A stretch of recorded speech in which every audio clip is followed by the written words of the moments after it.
Hi there, we are continuing on with 5.07. This is part 2, Navajo Traditions. Since ancient times, Navajo women have excelled in the art of weaving. They may have learned the technique from nearby Pueblo Indians. Early weavings had simple stripes and shades of brown. Later weavings had bright, vivid color and bolder, more complicated geometric patterns. So that would be your geometric shapes like squares and circles and rectangles and triangles. They fashioned weavings into functional items like clothing and saddle blankets. Navajo originally wove the cotton fibers but began using wool after the Spanish arrived and brought sheep. They first spun wool into yarn and then dye it with natural pigments. Weavers weave the yarn on an upright loom, working with the horizontal weft threads over and under the vertical warp threads, changing the weft colors to create patterns and images.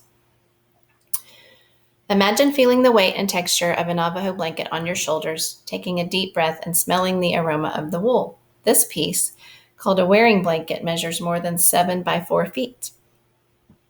Navajo weavers traditionally used geometric patterns such as stripes, diamonds, triangles, and zigzags, and also with diamonds and serrated triangular borders. To make the colors for the blankets, weavers used a variety of natural dyes and closely guarded their secret dye recipes. Natural dyes included local plants for golden yellows, indigo for blues, a combination of local plants and indigo for greens, and ash for black. Wool's natural colors are white, cream, browns, and black. Red, the dominant color, sometimes was harder to create. Sometimes women made pigment from berries or insects. In other cases, they unraveled red yarn from imported European textiles and wove it into their designs. Many Indian peoples made their home on the Great Plains and led a nomadic lifestyle as they followed the migrations of bison herds. Each group had its own traditions, but they shared the art of making useful and beautiful things out of bison and deer hide. They used all parts of the animal, from the bone to the hide. The nomadic lifestyle led many groups to focus their artistry on portable items like clothing, teepees, saddlebags, pouches, pipe bags, moccasins, and war shields. Plains people respect nature as a source of great power, so decorations on handmade items had shapes that stood for things in nature. Different Indian groups used different colors to symbolize things in nature. For example, Cheyenne women used white to stand for dawn, black for victory, and red for life, and yellow for the sun's power. Garments symbolized the brave deeds and traditions and were worn for special occasions and ceremonies. Plains women expressed their personal vision in the clothing they made. They used porcupine quills, feathers, fringe, elk teeth, beads, and other items to create elaborate designs. The Tinglet live in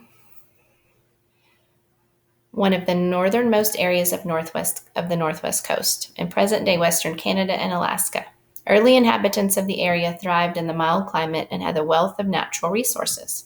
Rivers were full of salmon, and rich soil yielded edible plants.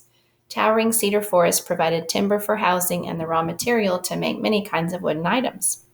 For more than 300 years, the Tinglet carvers have used cedar to make bowls, utensils, masks, sacred carvings, and totem poles. A totem pole consists of multiple symbols, typically animal or mythical figures that represent a family status within a large clan. The symbols tell the clan's history.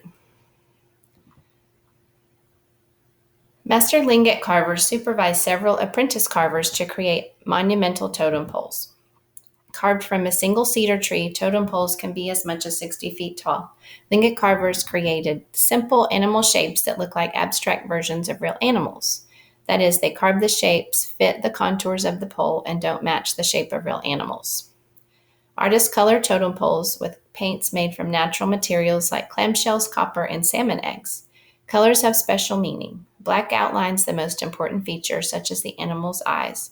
Red colors the most important features, such as the nose and the mouth. Other parts of the body are painted blue or green. Charles Brown designed Wandering Raven Clan House and the totem pole in the foreground. He carved animal and human figures on the pole to represent a series of adventures. Notice the colors on the pole.